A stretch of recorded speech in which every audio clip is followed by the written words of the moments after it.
Salut à toutes et à tous et bienvenue sur la chaîne Malo Cycling pour un troisième débrief. Donc Paris-Roubaix est une course de 257 km créée en 1896.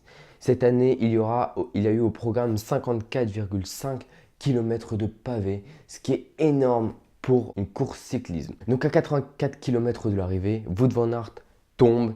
Et c'est vrai que Wout van Aert hier a eu beaucoup de malchance puisqu'il a eu des problèmes mécaniques dans des secteurs importants de la course.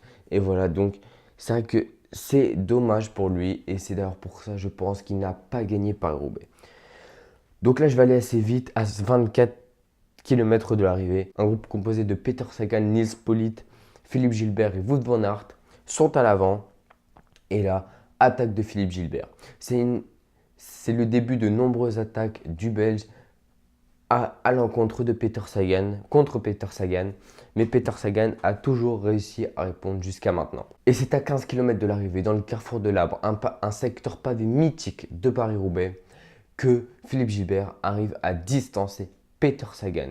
Et à 13 km de l'arrivée, Nils Politt attaque et c'est Philippe Gilbert qui répond à cette attaque. Et Peter Sagan ne peut pas répondre à cette attaque. Pourquoi? Parce que Peter Sagan hier n'avait finalement pas les jambes ou a fait une hypoglycémie. On ne sait pas vraiment, mais on peut juste vous dire que ce n'était pas le jour de Peter Sagan, pas comme l'année dernière où il avait fait 50 km à l'avant. Donc on peut aussi quand même féliciter Philippe Gilbert qui s'impose au sprint face à Nils Politt, l'Allemand de 25 ans, comme vous voyez sur les images. Il n'a pas perdu sa pointe de vitesse, ce Belge de lui 36 ans. Donc voilà, moi je suis très content pour Philippe Gilbert, c'est un super vainqueur de Paris-Roubaix.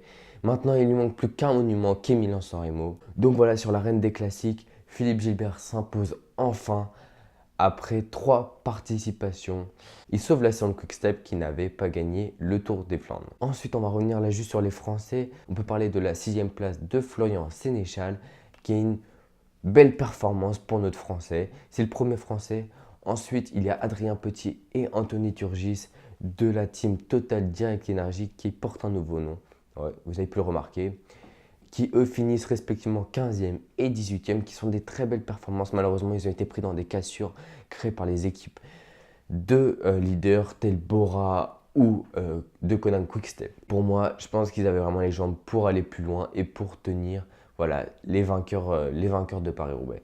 Voilà, alors j'espère que la vidéo vous aura plu. En attendant, n'hésitez pas à vous abonner à la chaîne YouTube en activant la petite cloche des notifications et allez me suivre sur Instagram, le lien est dans la description. Moi je vous dis à l'année prochaine 19h pour une nouvelle vidéo.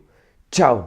Nils Politt qui surveille Philippe Gilbert. C'est parti avec Philippe Gilbert qui a débordé tout de suite. Nils Politt, Philippe Gilbert à l'arrivée vainqueur de Paris-Roubaix. Chapeau!